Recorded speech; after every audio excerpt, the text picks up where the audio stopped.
Hello, my name is Ryan Joseph. Welcome to Modern Papist. We're going to be going over attitudes that cover those that go to the TLM and those that go to the NOM, or NOM, as I like to call it.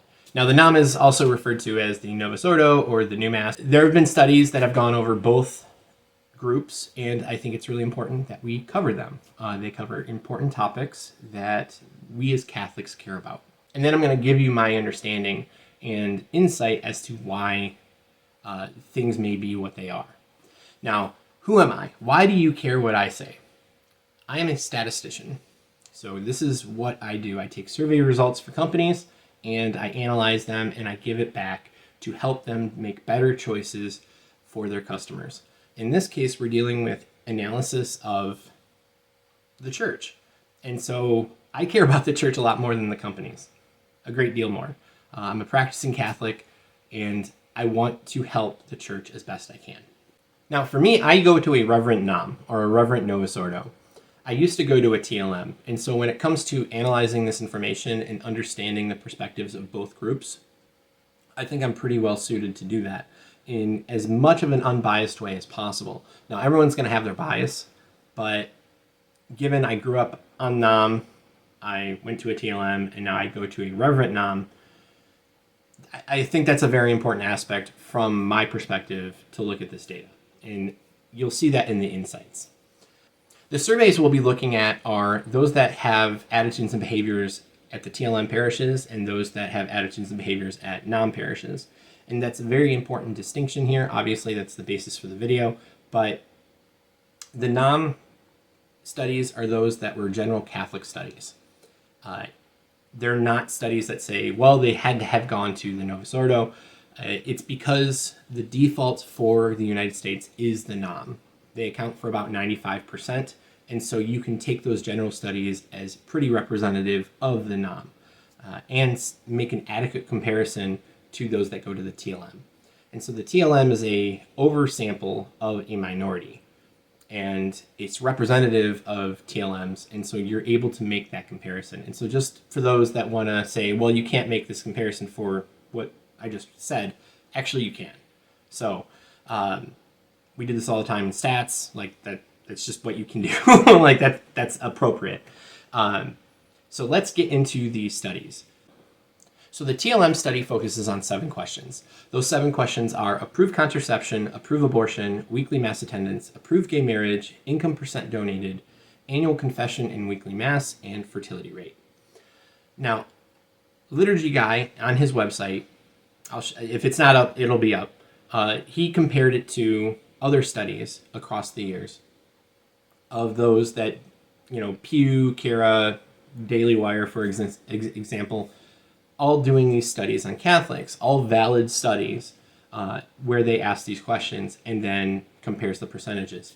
Now, what I'm going to do is I'm going to take it a step further. I'm going to update those studies to where the most recent up-to-date research on those attitudes are. In addition to that, I have also tried to steelman the argument or make it as robust as possible in comparison. So I am not looking at general trends of Catholics, whether they be culturally or weekly Catholics. I am strictly looking at the weekly Catholics, because if we're going to compare the TLM to the NOM, we want to compare those that actually practice the faith, not simply those that say they're Catholic and they come Easter and Christmas. You shouldn't be using that comparison at all. That is inappropriate because of the argument you're trying to make. And so that's why I kind of think that Liturgy Guy did a kind of a straw man there where he just took the general comparisons, and I think that's inappropriate. That being said, the study itself is good. Now, the first question we're going to go over is approve contraception, which the TLM survey says 2% approve. Now, for the NOM, it says 89%. When you look at the study itself, it actually designates between apathetic and approving, and the 89 is a summation of both of those, which is wrong. Apathetic does not mean approval. And so what I've done is I've looked at the same study, because no study since then has been done on this question, and looked at those that go to weekly mass, and 45% approve and 42 are apathetic. So that's a very important thing.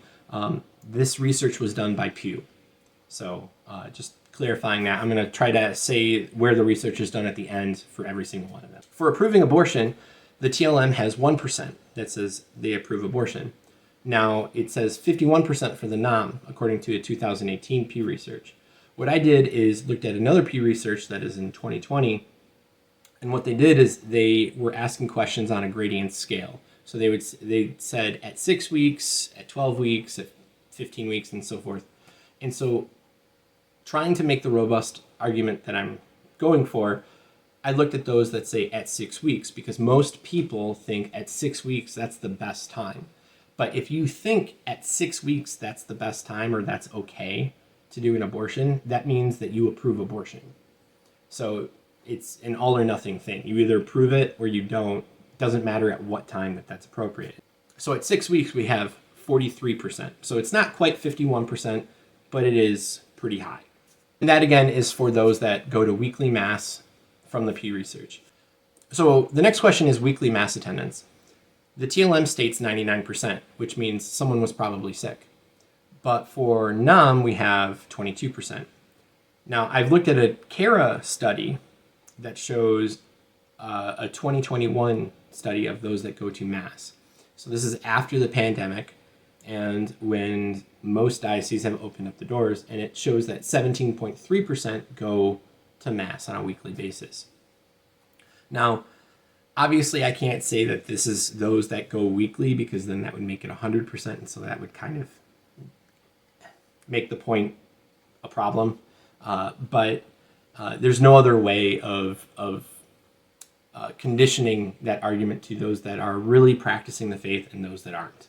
And so, like, that's the problem there.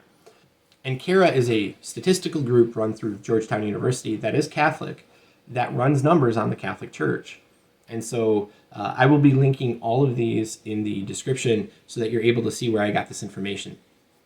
And that group in particular is very good, and I really wish more bishops would take advantage of the information there. The fourth question is approved gay marriage.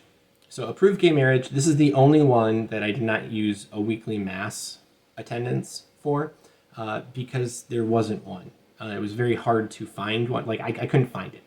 And so for the TLM, we have 2%, and then for NOM, we have 61%. Now, it's not the 67% that Daily Wire showed, but Pew Research, when they did it, it's a valid study and it's up to date. So we're at 61%. For income percent donated, I was not able to find it because in most cases when that question is asked, it's asked in the form of how much do you donate as a total amount, not how much have you donated as a percent of your income. So I wasn't able to find a good comparison for that one. Now, for annual confession, there is a slight tweak here, because those that go to weekly mass is part of that question. So what we're looking at is those that go to weekly mass and do annual confessions. So it is part of the question, but it's very important because, again, we're trying to find practicing Catholics, not just those that go to Christmas and Easter. For the TLM, we have 98%, and for the NOM, we have 68%. So that's better than the 25% that was done by CARA in 2014, but obviously still very low. Now, the fertility rate is the same thing as income percent donated, but there's actually a way around finding that. And that is to use the Census Bureau information on the census, because they actually keep track of that information. The problem, though, is at the time of this video, I'm not able to access the 2020 numbers on that, which is very frustrating. So I'm just letting you know that there is a way of comparing this, but we can't do it right now. And no survey has asked this question like Pew did in 2015. Now, there's one thing I want to talk about in terms of the method of collecting for the TLM data, and that is they didn't include Michigan. The Archdiocese of Detroit is one of the most densely populated TLM parish dioceses in the United States, if not the world, and I think that should have been included. Now, does that undermine the study? No, it doesn't. but it should have been included. When it comes to the results and insights, I want to state that I do agree with what Liturgy Guy says. The numbers do not change that much even after you steelman the arguments and update them. In fact, that's part of the problem, is that it shows that there's a disparity between the TLM and NOM parishioners in their attitudes and behaviors and their beliefs in the faith. So, we shouldn't be for abortion. And TLM reflects generally what the teaching of the faith is, whereas the NOM don't. And that's a problem. Now, does that mean the NOM is evil and bad and terrible by itself? No. I am in no way saying that. I would never say that. As I said, I go to a Reverend NOM. Now, the NOM accounts for 95% and the TLM accounts for 5%. That disparity should not be ignored. The minority is typically going to be close-knit. We see this in other demographics, where the attitudes and behaviors of those in the minority are generally the same, and those in the majority have a huge variance. And we see that here. There's a bunch of reasons for that, mostly because of, just when you think of Catholic, you think of NOM. When you think of, I'm going to convert, you think of RCIA at a NOM parish. TLMs are not everywhere, and there's a whole bunch of factors involved as to why that is. The second thing I want to note is a reverend parish is rare.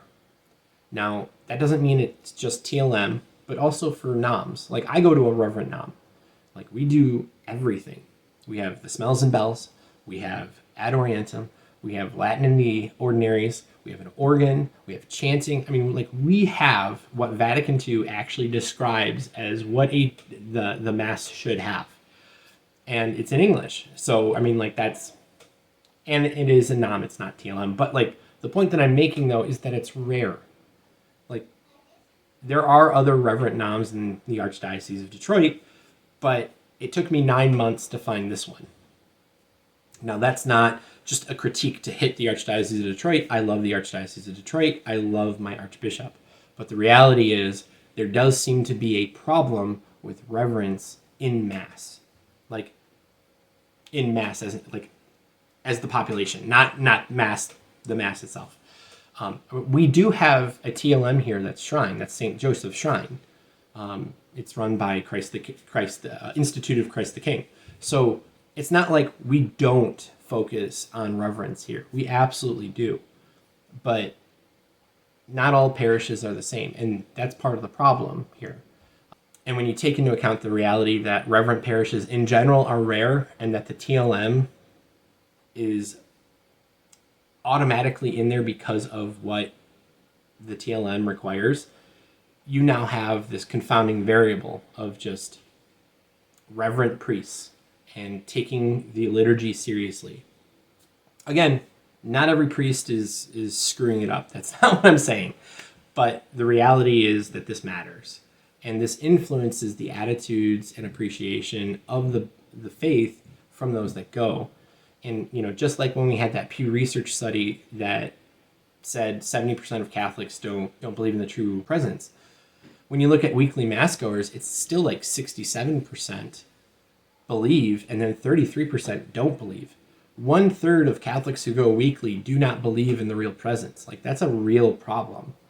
And so that just kind of adds to what we see here. By the way, I do have a video on that comparison that I do. It's a year ago or whatever. But, that is what I wanted to bring out here, that it's not simply TLM and NOM. We don't see a reverence that was promised to us in a lot of different ways that actually has to be overcome with what I would call a generational understanding. The spirit of Vatican II comes very much from boomers. And, some people don't like that. I'm not saying all boomers are the problem. That's not what I'm saying. But it's a boomer generation issue where they grew up in it, they were given this, and they don't want to let go. Now, that accounts for not just the laity, but the priests and the bishops. And to a certain extent, you have to look at this as from a perspective of Exodus. So what happened with Joshua? He had to wait for the previous generation to go away before he could enter in the Holy Land. It's kind of a similar thing that we're dealing with now. There's a generational push and pull going on about how to understand the Mass and be reverent. That matters. That is not a variable that you can see here, but it influences what's going on. So that's what I wanted to bring up, is that these insights matter, that it's not simply just a form disparity, although one, I think, disposes oneself to the Eucharist better than the other. Again, I go to a reverent NOM, but I go to a reverent NOM for my own reasons. I just do. And so that does not mean that I take the Eucharist in any less of the way. But it is much harder to dispose yourself if you're not trained to dispose yourself in the NOM. You need to do that. Like, you just need to do that. So to end this video, I guess, at the end of the day, we need to see what's on the left side, or the TLM side, also on the right side for the NOM. And we see movements like that happening, like the Eucharistic revival that is supposed to cover 3 years. But we need to make it better. We need to be more obvious about our understanding of the faith to those. And I understand everyone has their journey and everything, but frankly speaking, I think a lot of those people that are on that journey stay at pit stops way too long.